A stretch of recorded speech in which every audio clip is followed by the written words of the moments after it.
everyone, today I want to swatch out one of these Daniel Smith extra fine dot cards packs. I have been sent these by one of my subscribers. Thank you, Lynn, if you're watching. And I was really excited to see them because I've never seen them actually anywhere until I think last week or this week. I saw Theo, he swatched out this set, so that was quite interesting to me because I literally, before these landed at my doorstep, I've never seen them before. And so yeah, one pack says it's called Mineral Marvels. It's got 3 unique mineral watercolor dots from nature's palette to yours. And then this one is the Watercolour Confetti, 36 dots of watercolor that will add magic to your painting project. So I think today I will do this set, and then next time or next week I'll try to swatch out these ones for you. Let's take them out. It is such a neat idea. So you can see there's a little painting of Peony at the back, and so there are 36 colors here, and I would assume they are probably the colors that you get in this pack. So let's start with what's on top. So my first card says gemstones are a girl's best friend. So it says here, gemstones from your jewelry box to your paint box. Okay, let's do card at a time. And I thought I'll just go to the back of my sketchbook and kind of try to squeeze 36 colors here and 36 colors here if I can. Just keep it like a log of these 2 packs so that I can refer to them. And I think I will still encounter a few colors that I don't have yet, which is a little bit becoming a little bit challenging because I have collected Daniel Smith colors over the years, and I have quite a nice collection by now. But let's see. So Amethyst Genuine.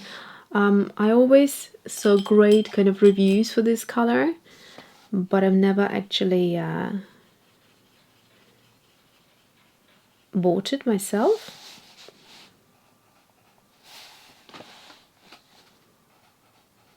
I won't do 2 large swatches because I want to be able to get these all in. So that's Amethyst Genuine. Rhodonite Genuine, I do have this color and I love it. It's a pretty pink. If you want a subtle pink, it's a gorgeous pink. It has a bit of granulation to it as well. Then we have Jadeite Genuine. Oh, this is a beautiful color. So this one I definitely don't have. Then we have Amazonite Genuine. I do think I have this color.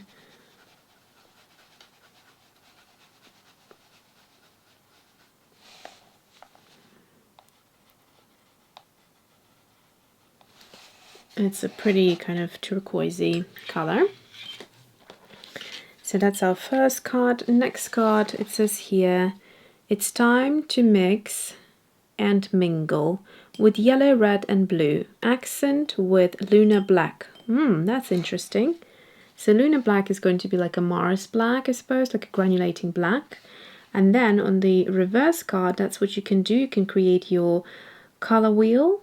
So Hansa, yellow medium, Anthraconoid red, French ultramarine blue. Then you mix the colors between to create secondary. Those would be your primaries, and that's what you do. Okay, well, let's have a look. So then we have the second card, Hansa yellow medium. I don't think I have purchased this color. I'm just going to swatch this out. This looks like a beautiful vibrant yellow. And Anthraconoid red, don't have that one. Something tells me it might be a granulating red.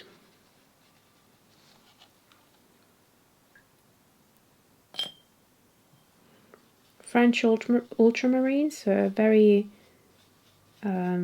kind of regular, I want to say, color, so a color that you would use quite often in mixes. It's definitely a great primary color, although on its own it's not a color I love to use. It's quite bright. And then we have Lunar Black.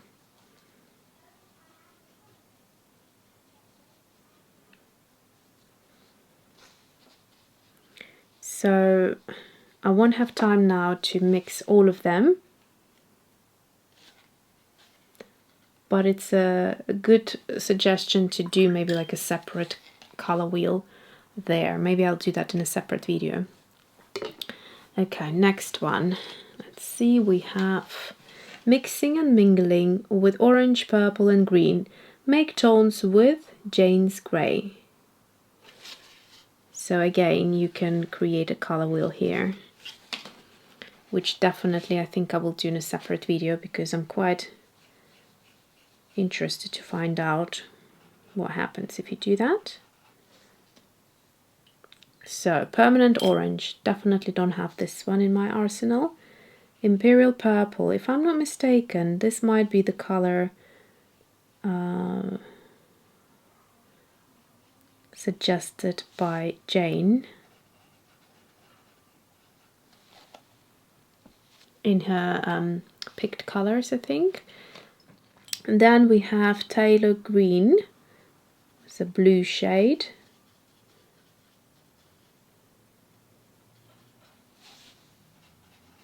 So these are very staining. I try to avoid these colors. So I guess if you'd mix these colors, you'd probably get a lot of neutral colors. Jane's Grey, that's the type of grey I really enjoy. I would imagine that mixing these colors, you get close to that color. Yeah, so we'll try doing that next time. Then we have Autumn Glow. Capture the changing season with colors that celebrate the richness of an autumn glow. So this is Aussie Red Gold, one of my favorite oranges. It's really beautiful, strong and vibrant. Love, love, love this color. You can see the difference between those two. It's a lot more neutral. Quinacridone Gold, another great color that I also have and added a long time ago to my palette.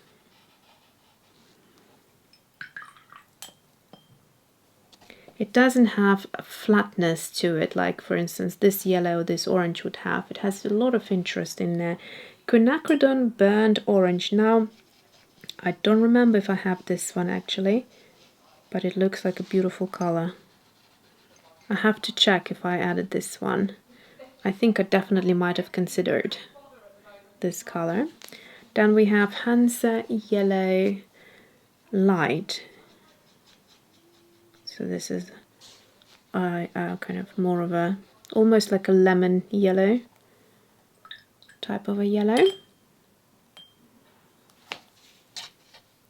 And then we have some of these metallic colors, which I think I will leave to last because they're quite shimmery. So I'll leave those here. So next one we have Granulating Colors are so much fun.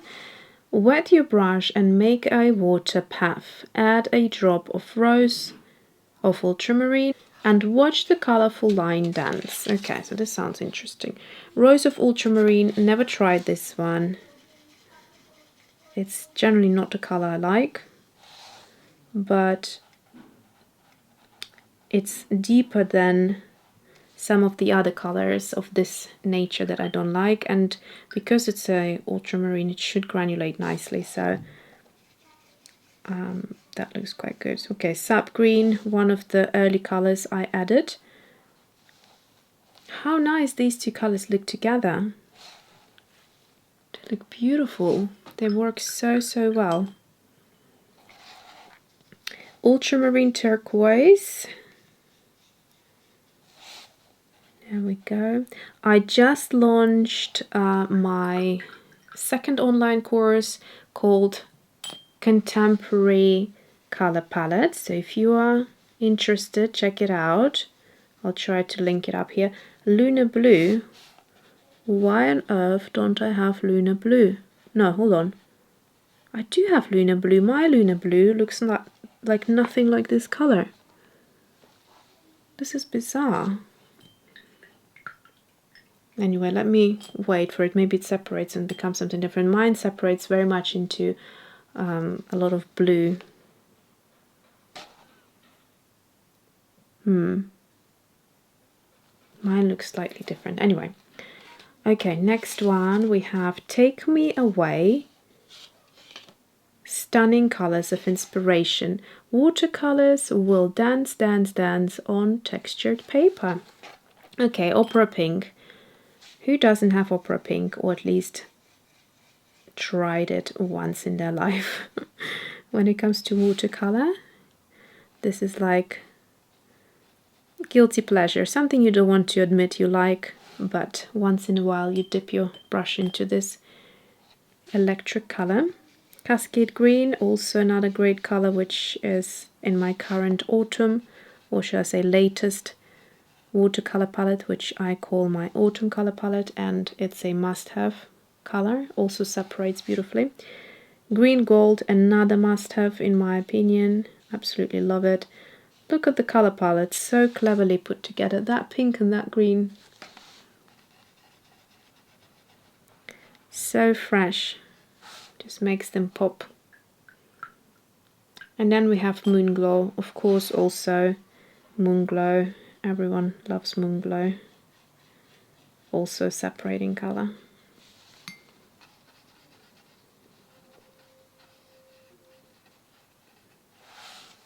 See, when I first swatched Lunar Blue, I quite liked it the way it was when it was wet. But then it dries into this color, which I'm not too keen on, to be honest. But each to their own. So that's the Moon Glow. Okay, now we have Paint Flowers and Watch Your Garden Grow. Wisteria, Lavender, Quinacridone Lilac, Quinacridone Rose. This is pretty. I might want to trace it and kind of paint somewhere on another paper, because this paper seems to bleed easily. It reminds me of that Tiger watercolor paper that isn't very good quality. So I wouldn't paint on both sides. Okay, so this is Wisteria. I don't have Wisteria, I do have Lavender.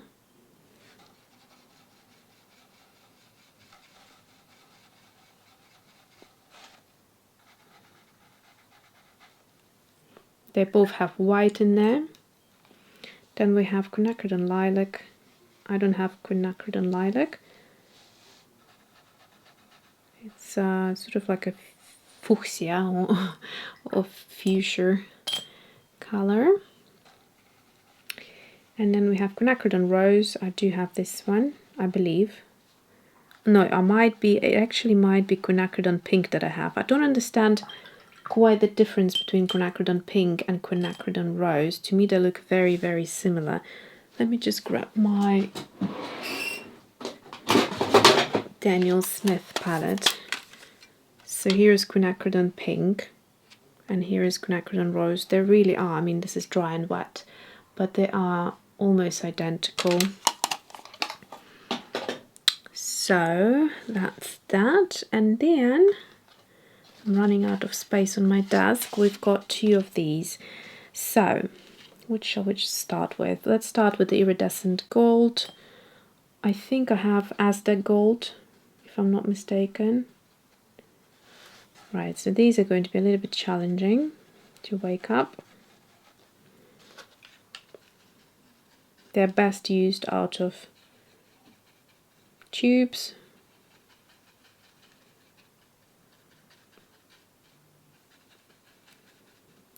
So let's try it here.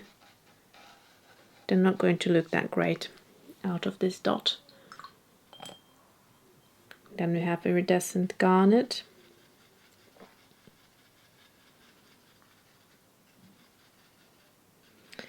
So with the iridescence, they'll have a little sheen. Now this paper will start falling apart if I go back and forth too much on it. So I'm trying to just scrub on the actual paint here to get some. This is pretty. It's got like a iridescence to it, like a little sheen, depending on what angle you're looking at. Then we have iridescent russet. So let me just drop some water on these.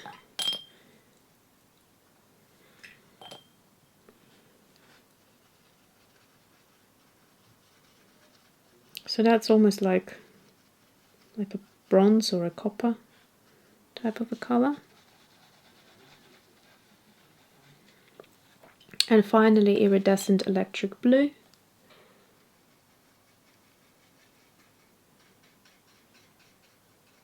This is an interesting one. It's super bright. Not a color I would be intending to use, but it's a great popping color, just as a little accent. I don't think at the minute I would purchase the whole tube of it, just because I wouldn't be using it too much, even though I find it interesting. But I could use a little bit from that dot if I wanted to add some accents. Finally, you were born to sparkle, and so was your art. Create beautiful shimmering pastels with pearlescent white. Sure to be a hit at the party. Okay, so we've got pearlescent white, duochrome cabo blue, duochrome emerald, and duochrome hibiscus. That looks like an interesting color. Okay, I'm going to start by just adding a drop of water onto all of them. Hopefully that will help. So we're not going to get anything from the iridescent white in terms of seeing it on paper, so there's not really even a point of me swatching it, but I'll do it anyway.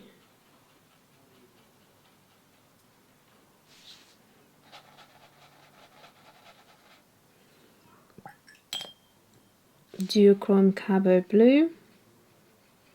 So duochromes tend to have like a 2 color shift.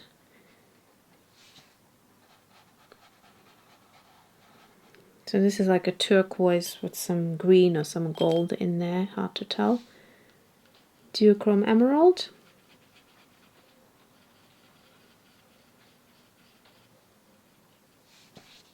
So that also is very pretty. It's kind of difficult for your eye to tell exactly what color it is, but again, somewhere between a turquoise and a bit of a gold, or maybe silver even, I don't know. Duochrome hibiscus. Now that's actually a color that looks really nice. I like the name of it as well. Yeah, that's really pretty. I've got cactus flower, which let me just pull out to have a look in comparison. So here is my cactus flower. Actually, I prefer my cactus flower. I don't know if you can see that.